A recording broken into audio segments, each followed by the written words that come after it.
Welcome back to another episode of Who's Right presented by The Woodward. For today's guest, we have Jack Biggs. How are you doing today, Jack? I'm doing all right. Thanks for having me on Who's Writing. I'm excited to be here. Absolutely. So let's start how we do every interview. What is your position for The Woodward, and what do you do? So I'm a staff writer. I mainly focus on the sports aspect of things, and I'm also the new note taker for morning meetings. And you like being the note taker? It's all right. I have to stay locked in during meetings, which I am not very good at. So I guess it helps me kind of stay focused.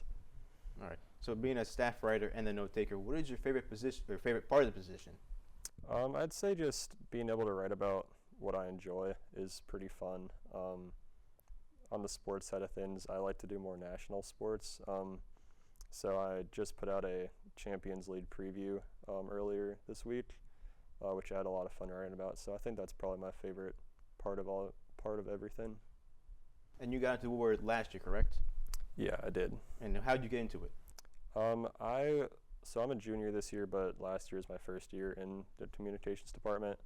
So I just applied for a position over the summer for practicum, and I didn't have to go through being a contributor first. I just kind of got immediately put in. So I got kind of lucky on that front, but yeah. All right. So last year you were the assistant sports editor. So why did you change back to a staff writer? So I'm also part of the tennis and esports teams at Marywood, and it was just a little bit too much time commitment to do, be editing pieces as well. Just because of the random nature, I think, of, when pieces would come through. A lot of times I'd find myself busy doing something else and then have to try and divert some time of that to edit quickly. But now that I'm a staff writer, I'm not really going to be editing too much, so I kind of have more freedom to just write and not have to worry about everything else. And do you see yourself changing back to assistant sports writer in the future, or just going to stay as the staff writer? I definitely might if I find myself with some more time, or if I want to, boost my resume a little bit more with an assistant editor position again. And it seems like every meeting, there's an article or an idea that nobody has a writer for it, they say, Jack, that's the kid we're going to get. So do you have any interest in articles you're planning? Because everybody picks you for everything, apparently. I am going to be doing a little look into if pacer points are worth it or not, which I was very kindly volunteered for by Vinny. Much appreciated. But other than that, nothing else on my docket, really. I think I'm going to start doing the Pacer sports reports once again after the tennis season's over. Do you have a favorite article you ever produced?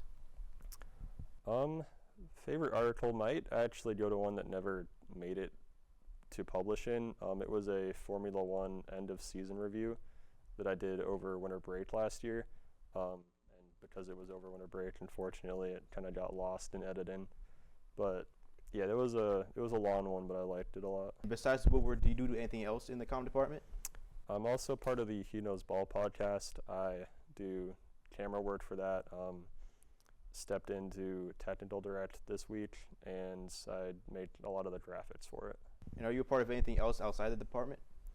Other than you talked about tennis and esports, so anything else besides that or no? Other than that, no. That's all I do. All right.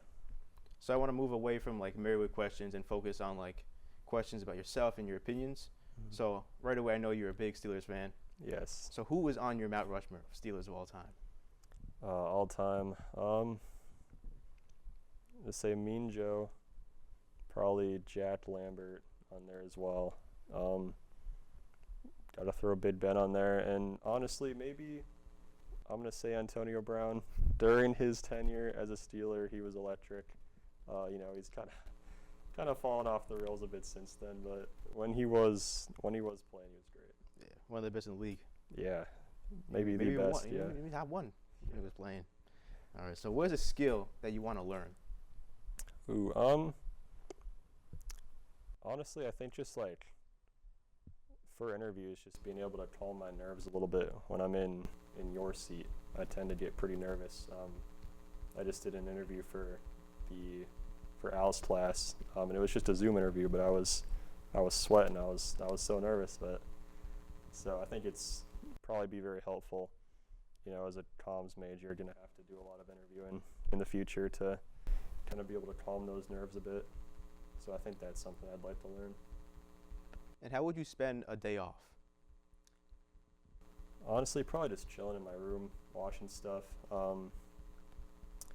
I usually have weekends pretty free, so I kind of just do that anyways. But yeah, just watching whatever sports are on. Usually, Sundays there's football all day. Baseball when the Pirates are unfortunately on the field. It's never fun to watch, but I watch it anyways. What would you do if you won the lottery? I want to say I'd be smart about it and, invest a lot, not throw much of it away, but I probably would throw a little bit of it away. Probably travel somewhere, like Europe, Asia. I don't think I'd go too crazy. I'm not like super into sports cars or any of that, like really expensive stuff. But yeah, probably grab some season tickets for the Steelers. Maybe drop out of Marywood. Just spend my time doing something else. Now, would you tell people, or would you just keep it to yourself that you won the lottery? Tell people close to me. Probably not too many, just immediate family, friends, my girlfriend. But outside of that, probably gonna keep it a low profile. Just, Jack dropped out. Wonder what happened. That type of deal. If you could live anywhere in the world, where would it be? Maybe Iceland. I think Iceland's pretty cool. I'm not a huge fan of the heat. Very hot out today, unfortunately. But yeah, I think Iceland would be pretty cool. It's very, very pretty up there. It's generally on the colder side. And yeah, it seems pretty peaceful. You're not going to be bothered by too many people. And I want to talk about this very popular topic. Does pineapple belong on pizza? See, I don't think I've ever actually had it. Would you be willing to? I would be willing to. I don't know if I would like it. I feel like there's just got to be a flavor clash there. But I would give it a shot. All right. And are you a cats or a dog person? My opinion's kind of been changing. I've always thought I'm a dog person. That's always what I've had. I have 4 dogs at home. But my girlfriend is a cat, and